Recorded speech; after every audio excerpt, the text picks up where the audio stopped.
Hello guys, this is a शिक्षा उपाध्याय। आप सभी का हमारे यूट्यूब चैनल बीएलएड कोर्स पर स्वागत है। गाइस, आज हम डिस्कस करेंगे मानक विचलन, जिसका दूसरा नाम है प्रमाणिक विचलन। इसको इंग्लिश में बोलते हैं स्टैंडर्ड डेविएशन। इसके बारे में आज हम डिस्कस करेंगे। गाइस, जो अभी तक हम स्टैटिक्स में पढ़ रहे थे उसी में एक टॉपिक है मानक विचलन या प्रमाणिक विचलन। जैसे माध्य विचलन था उसी तरह ये भी मानक विचलन है। तो आज हम इनके बारे में डिस्कस करेंगे।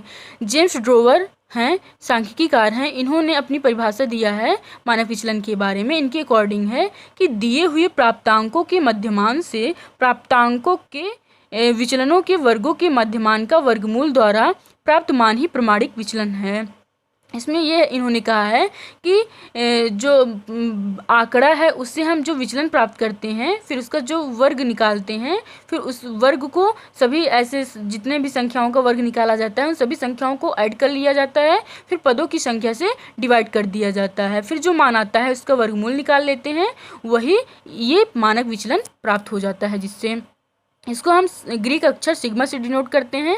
आगे अभी इसके बारे में हम डिस्कस करेंगे तो इसको हम समझ सकते हैं। इस पूरे में यही कहा गया है, जैसे कि अतः यदि दिए हुए प्राप्तांकों के माध्यम से प्राप्तांकों का विचलन यानी कि डी ज्ञात किया जाता है, प्रत्येक विचलन का वर्ग ज्ञात किया जाता है इसके बाद, यानी कि डी का स्क्वायर ज्ञात करते हैं, फिर इन वर्गों को जोड़कर उनकी संख्या से भाग देकर फिर वर्गों को जोड़ लेते हैं, यानी कि डी स्क्वायर को जोड़ लेते हैं, फिर उसके बाद n से भाग दे देते हैं, फिर उसका वर्गमूल निकाल लेते हैं यानी अंडर रूट निकाल लेते हैं, फिर हमें स्टैंडर्ड डेविएशन या प्रमाणिक विचलन प्राप्त हो जाता है। इसको हम SD यानी स्टैंडर्ड डेविएशन से प्रदर्शित करते हैं या ग्रीक अक्षर सिग्मा से दर्शाते हैं। ये सिग्मा का मार्क है।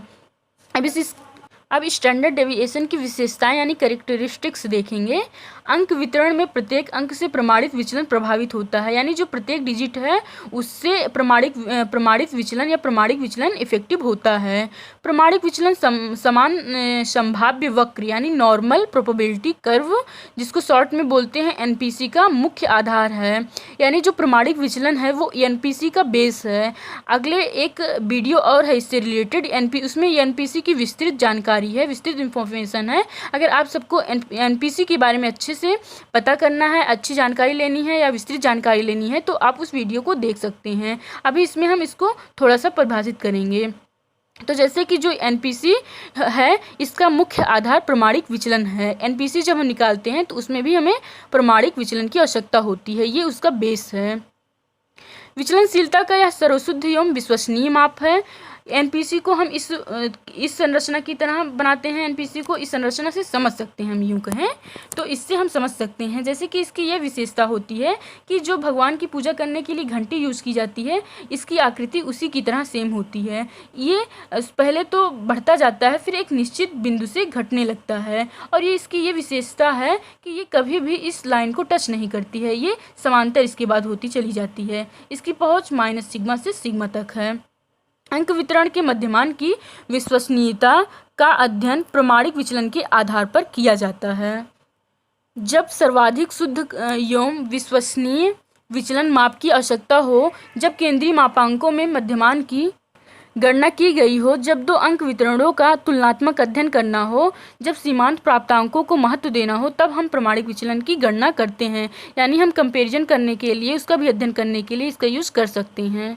जैसे कि गाइज स्टैट्स यानी जो सांख्यिकी है ये प्रैक्टिकली सब्जेक्ट है, तो इसमें प्रैक्टिकल में भी क्वेश्चन इस टाइप से दे सकते हैं। हम क्वेश्चन का एक सैंपल लिए हैं, जैसे कि मध्यमान विचलन से क्या समझते हैं, इसकी गणना किस सूत्र से करते हैं, या व्यवस्थित आंकड़े से माध्यमान विचलन की गणना है तो किन पदों का अनुसरण करते हैं। तो इसको इस टाइप के ही प्रश्न आते हैं। तो इसमें हम मानक विचलन को और अच्छी तरीके से समझ सकते हैं। जैसे कि इसमें है मध्यमान विचलन ज्ञात करने हेतु प्राप्तांकों का मध्यमान से विचलन ज्ञात किया जाता है तथा इन प्राप्त विचलनों का धन तथा ऋण चिन्हों का ध्यान दिए बिना योग ज्ञात करके उनका औसत ज्ञात किया जाता है। जैसे कि जो ये तो स्टैंडर्ड डेविएशन है, इसमें प्लस और माइनस का ध्यान रखना पड़ता है, लेकिन जो मीन डेविएशन होता है, माध्य विचलन होता है, उसमें ये कंपल्सरी नहीं है। तो धन तथा ऋण चिन्हों का ध्यान दिए बिना विचलनों के योग करने का मुख्य कारण यह है कि किसी भी अंक वितरण में प्राप्तांक का मध्यमान से विचलनों का योग शून्य होता है। विचलनों को चिन्हों का ध्यान दिए बिना जोड़ना अस्वाभाविक प्रतीत होता है, अतः इससे बचने हेतु विचलनों के वर्गों यानी विचलन मीन्स डी के वर्गों को योगफल ज्ञात किया जाता है और फिर उसका औसत ज्ञात करके वर्गमूल ज्ञात कर लिया जाता है। इस प्रकार प्राप्त मान मानक विचलन या प्रमाणिक विचलन कहलाता है। इस प्रकार स्पष्ट है कि मध्यमान विचलन तथा प्रमाणिक विचलन दोनों ही प्राप्तांकों का मध्यमान से विचलन का औसत होता है। अब प्रमाणिक विचलन ज्ञात करने का सूत्र हम देखते हैं। प्रमाणिक विचलन यानी कि जो स्टैंडर्ड डेविएशन है उसका प्रतीक सिग्मा होता है। इतना इज इक्वल टू होता है अंडर रूट में sigma D square by N. इतना बार आप देखते देखते इसका तो ये याद ही हो गया होगा कि अगर हम प्रमाणिक विचलन निकाल रहे हैं तो सबसे पहले आंकड़ों का डी यानी कि विचलन निकालेंगे, फिर विचलन का वर्ग निकालेंगे, फिर उनको जोड़ लेंगे, फिर उसके बाद एन से यानी पदों की संख्या से डिवाइड कर देंगे, फिर उसका वर्गमूल यानी कि अंडर रूट निकाल लेंगे, फिर हमें क्या प्राप्त हो जाएगा, सिग्मा। अब ये अव्यवस्थित आंकड़ों के लिए था। अभी हम आगे व्यवस्थित आंकड़ों के लिए भी बताएंगे। जैसे कि हम एक बार फिर से आपको बता दे रहे हैं कि व्यवस्थित जो होता है मीन्स उसमें वर्गांतर या वर्गांतराल दिया रहता है। जैसे 5 से 10, 10 से 15, 15 से 20 इस टाइप का दिया होता है। लेकिन जो अव्यवस्थित रहता है उसमें इस टाइप की संख्या दी रहती हैं, ये इसमें वर्गांतराल नहीं दिया रहता है। अब जैसे एक क्वेश्चन लेते हैं, अव्यवस्थित आंकड़ों का प्रमाणिक विचलन ज्ञात कीजिए। यानी ये आंकड़े दिए गए हैं जो कि अव्यवस्थित है, अब इसका स्टैंडर्ड डेविएशन ज्ञात करना है। तो इसमें हम सबसे पहले इसका मध्यमान यानी कि एम निकाल लेंगे, माध्य या मध्यमान।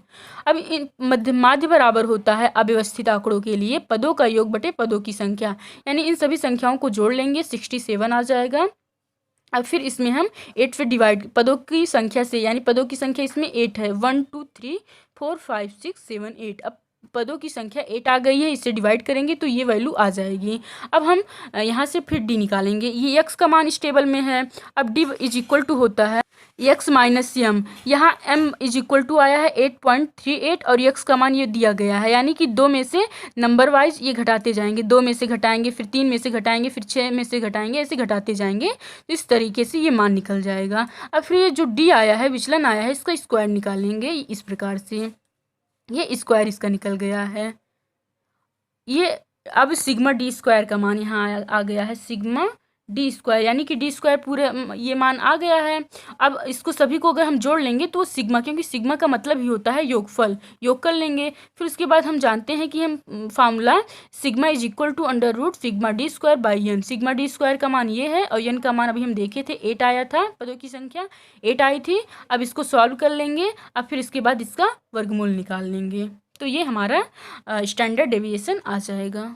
अब गाइज इसका हम देख लेते हैं, इसमें नोट के रूप में लिखा गया है, यानी कि ये पढ़ना ज़रूरी है कि अगर जैसे कि हम पॉइंट हटाते नहीं हैं, डायरेक्ट हम माध्य जो आता है वैसे उसी संख्या से घटा देते हैं तो पॉइंट आ जाता है, जिससे हमें निकालना थोड़ा मुश्किल हो जाता है। तो वही इसमें लिखा गया है कि आप इस वाले फार्मूला का यूज़ करके उस पॉइंट पे उस क्लिष्टता से बच सकते हैं। जैसे एक बार पढ़ लीजिए, अव्यवस्थित आंकड़ों से प्रमाणिक विचलन की गणना करते समय यदि मध्यमान दशमलव में आता है, डेसिमल में आता है, तो उपर्युक्त विधि से प्रमाणिक विचलन की गणना करते समय गणितीय क्लिष्टता यानी मैथमेटिकल कॉम्प्लिकेशंस आ जाते हैं।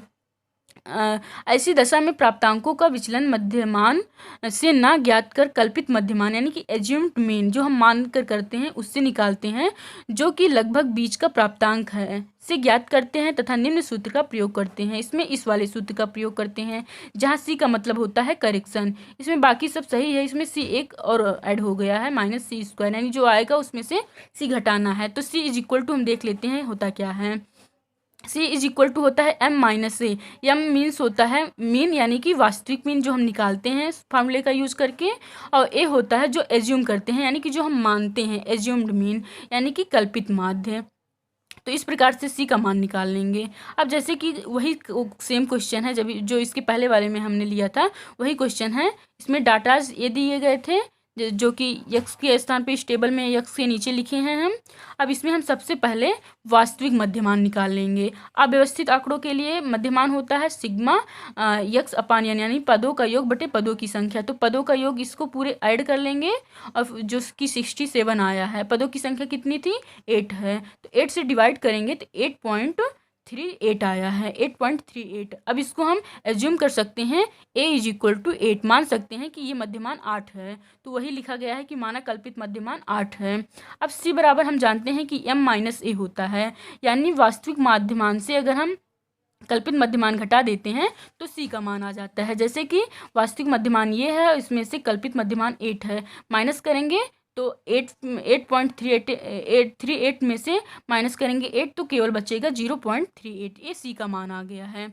अब हम फार्मूला जानते हैं इसमें कि सिग्मा इज इक्वल टू होता है under root sigma D square by N minus C square. अब मान रख देंगे, ये डी स्क्वायर है तो सिग्मा डी स्क्वायर यानी कि इन सभी पदों का योग हो जाएगा जो कि 149 है, और पदों की संख्या 8 आई ही थी, और सी का मान ये था, इस सी का स्क्वायर यानी 0.38 का स्क्वायर। अब फिर उसके बाद इसको सॉल्व करेंगे जिसकी वैल्यू ये आई है, फिर इसका वर्ग निकालेंगे जिसकी वैल्यू ये आई है, फिर इसमें से इसको घटा देंगे, फिर 18.48 आया है अंडर रूट में। अब इसका अंडर रूट निकालेंगे तो 4.3 आ गया है जो कि इसका आंसर है। जैसे कि गाइज इसमें भी जिसमें जो पॉइंट लेकर हम चले थे तो उसमें भी ये आया था 4.3। इसको सॉल्व करने जैसे कि इसका वर्ग निकालने में बहुत ज़्यादा दिक्कत होगी, तो इसी के लिए हम यहाँ इस फार्मूले का यूज़ करके आसानी से ये मान ला सकते हैं, सेम वैल्यू आई है। जैसे कि अब व्यवस्थित आंकड़ों के लिए यानी जिसमें वर्गांतराल दिया गया हो उसके लिए हम फार्मूला 2 यूज़ करते हैं। एक है दीर्घ विधि यानी कि लॉन्ग मेथड के लिए, एक संक्षिप्त विधि यानी शॉर्ट मेथड के लिए है कि अगर आप इससे करना चाहते हैं इससे भी कर सकते हैं, इससे करना चाहते हैं इससे भी कर सकते हैं। ये विस्तृत दिख रही है इसका फार्मूला, लेकिन ये सॉल्व करने में ज़्यादा आसानी होता है इसको सॉल्व करने में। तो इसको सिग्मा से डिनोट करते ही हैं, और ये बराबर होता है under root sigma F D square by N, और बाकी ये है आई मल्टीप्लाई इतना, जहाँ डी मीन्स होता है विचलन, आई मीन्स होता है वर्गांतर का आकार, और एन मीन्स होता है प्राप्तांकों की संख्या, और एफ यानी फ्रिक्वेंसी यानी आवृत्ति। जैसे कि क्वेश्चन एक लेते हैं, निम्न आंकड़ों के प्रमाणिक विचलन की गणना कीजिए, दीर्घ विधि से करना है। तो वर्गांतर और आवृत्ति दी गई है, अब इसको हम लिख लेंगे टेबल में। फिर उसके बाद यहाँ से यक्स यानी कि जिसका माध्य होता है वो औसत निकाल लेंगे। वो औसत कैसे निकाला जाता है हम इसके पहले भी बता चुके हैं फिर से, लेकिन एक बार रिवाइज कर दे रहे हैं। जैसे कि इन दोनों को का योग कर लेते हैं, फिर 2 से डिवाइड कर देते हैं। जैसे कि 9 5 14 4 1 5 4 4 8 9। अब इसको 2 से डिवाइड करेंगे तो 2 4 जा 8 2 7 जा 14, तो 47 आ जा रहा है। 47 लिखेंगे। फिर उसके बाद अब इसका हम अंतर देख लेंगे कि कितने का अंतर है, तो वही संख्या घटाते जाएंगे क्योंकि इसमें असेंडिंग ऑर्डर में है, बढ़ते क्रम में है, तो हम नीचे से अगर कर रहे हैं तो इसमें घटाते जाएंगे। अगर ऊपर होता ऊपर से करते तो बढ़ाते जाते। जैसे कि 20 में 24 जो ऐड करेंगे तो 44 आएगा, 2 से डिवाइड कर देंगे 22 आ जाएगा। फिर इनका अंतर देख लेंगे, जैसे कि 20 से 24 तक देखेंगे तो 20 21 22 23 24 5 संख्या है, तो 5 संख्या ऐड करते चले जाना है। जैसे 22 में 5 ऐड करेंगे 27, फिर 32, ऐसे करते चले जाएंगे, तो ये इसका जो मीन है वो आ जाएगा। फिर उसके औसत आ जाएगा, सॉरी मीन नहीं होगा, औसत आएगा यहाँ। फिर उसके बाद एफ और एक्स को हम मल्टीप्लाई आपस में कर लेंगे, इनका और इनका एफ एक्स को मल्टीप्लाई करेंगे तो ये आएगा। फिर उसके बाद हम यहाँ से मीन निकाल लेंगे, माध्य एफ और एक्स का मल्टीप्लाई कर देंगे। जैसे कि व्यवस्थित आंकड़े के लिए ये होता है कि माध्य बराबर सिग्मा एफ एक्स अपान एन, तो इसका पूरे जो एफ एक्स हम निकाले हैं इसको पूरा ऐड करेंगे तो 717/21 आएगा। इसको सॉल्व कर लेंगे तो 34.14 आएगा। अब हम चाहे 34.14 लें यक्स यम का मान, चाहे हम डायरेक्ट इसको लिख सकते हैं 34 भी मान सकते हैं। जैसे कि इसमें कोई भी संख्या है, चाहे इसमें हम 34 लेकर कर सकते हैं, चाहे इसके लगभग, क्योंकि अप्रॉक्सीमेट है तो हम 34.14 को 34 भी लिख सकते हैं, लेकिन हमने पूरा सॉल्व किया है। आप लोग जैसे 34 आसानी के लिए और लिख सकते हैं, तो इस प्रकार से है। और इसमें एक ये भी है, जैसे कि आप इसमें ए भी मान सकते हैं। जैसे कि संख्या पूरा दिया गया है तो आप इसमें 32 37 है तो इसमें से भी एक संख्या ले सकते हैं, चाहे जो भी, तो इससे आसानी होती है सॉल्व करने में। फिर लेकिन हमने इस प्रकार लिया है 34.14। अब x यानी कि ये सारी वैल्यू इस सब में से इसको नंबर वाइज घटाना है, तो ये संख्याएं आ जाएंगी। फिर उसके बाद इसका स्क्वायर कर लेंगे, यानी इसका मल्टीप्लाई इसी से एक बार और करेंगे तो ये संख्या आती जाएगी। 2 बार इसका मल्टीप्लाई करेंगे, माइनस माइनस प्लस हो जाएगा, तभी सभी संख्याएं पॉजिटिव हो गई हैं। अब फिर उसके बाद डी स्क्वायर में फ्रिक्वेंसी का मल्टीप्लाई कर देंगे, जो कि इस प्रकार किए हैं। अब इसका फिर लास्ट में टोटल कर लेंगे, क्योंकि जो फार्मूला है उसमें तो यही ही रखना है sigma F D square by N, यानी एफ डी स्क्वायर का योग सिग्मा एफ डी स्क्वायर। फिर उसके बाद पदों की संख्या यानी कि एन, या इसमें फ्रिक्वेंसी है तो फ्रिक्वेंसी सिग्मा एफ, इससे डिवाइड कर देंगे तो वही मान आ जाएगा। तो जैसे कि इसको मान रखे हैं, अगर हम देखते हैं जैसे कि सिग्मा एफ डी स्क्वायर इसका इतना अपान एन, यानी कि एन का मान जो है फ्रिक्वेंसी का जो टोटल है वो अगर हम डिवाइड करते हैं तो ये मान आता है। फिर इसका वर्गमूल निकालते हैं इस टाइप से, फिर यहाँ से आता है 10.06, ये आ जाता है इसका मान, यानी कि स्टैंडर्ड डेविएशन। अब हम नेक्स्ट क्वेश्चन लेते हैं, इसको हम संक्षिप्त विधि से सॉल्व करेंगे। ये भी वर्गांतर इसमें दिया गया है, तो ये भी व्यवस्थित डाटाज हैं। जैसे कि निम्न व्यवस्थित आंकड़े का प्रमाणिक विचलन संक्षिप्त विधि से ज्ञात कीजिए। ये क्वेश्चन दिया गया है, अब इसमें इस फॉर्मूला का यूज़ करके हम इसको सॉल्व करेंगे। तो CI दिया गया है, इसको हम टेबल में लिख लेंगे। फ्रिक्वेंसी भी दी गई है, इसको भी लिख लेंगे। यहाँ हम एज्यूम कर ले रहे हैं, यानी कि इसको मान ले रहे हैं, तो यम बराबर हम ले रहे हैं 6। तो इसमें से आप कोई भी संख्या ले सकते हैं, 2 ले सकते हैं, 3 ले सकते हैं, 4 ले सकते हैं, 6, 5, 3 कोई भी संख्या ले सकते हैं। हमने 6 लिया है। तो अब D = होता है x माइनस ए या x माइनस एम। तो जैसे कि अब x माइनस एम यानी कि m ये वाली संख्या है और x ये पूरे मान है, तो पूरे में से पहले 2 में से घटाएंगे, फिर 3 में से 6 को घटाते जाएंगे। जो वैल्यू आएगी उसको उसी के मार्क के साथ, उसी के चिन्ह के साथ लिखते जाएंगे। फिर उसके बाद इसमें हम फ्रिक्वेंसी का मल्टीप्लाई कर देंगे, तो इस प्रकार से इसका मान आ जाएगा। फिर D स्क्वायर यानी जो ये वैल्यू आई है इसको स्क्वायर कर लेंगे, तो ये जो माइनस है या निगेटिव है वो पॉजिटिव हो जाएगा, क्योंकि माइनस का मल्टीप्लाई माइनस के साथ करते हैं तो पॉजिटिव आता है। फिर उसके बाद हम डी स्क्वायर में f का मल्टीप्लाई कर लेंगे, एफ डी स्क्वायर, इस प्रकार से, क्योंकि हमें यहाँ एफ डी स्क्वायर और एफ डी दोनों चाहिए। तो एफ डी ये है और एफ डी स्क्वायर ये है, क्योंकि दोनों का सम चाहिए इसलिए यहाँ ऐड कर लिया गया है। अब ये फार्मूला है SD = I multiply under root sigma F D square by N minus sigma F D square sigma F D by N का होल स्क्वायर। I का मतलब होता है वर्गांतर, यानी जो ये वर्गांतराल दिया गया है इनमें कितना अंतर है। जैसे कि 15 to 18 है, तो हम इसमें वर्गांतर निकालेंगे तो 15 से गिनेंगे 18 तक। जैसे कि 15, 16, 17, 18 ये 4 संख्याओं का अंतर है, तो ये I मीन्स होता है वर्गांतर, यानी 4 का अंतर है। I = है 4, तो 4 से मल्टीप्लाई कर देंगे।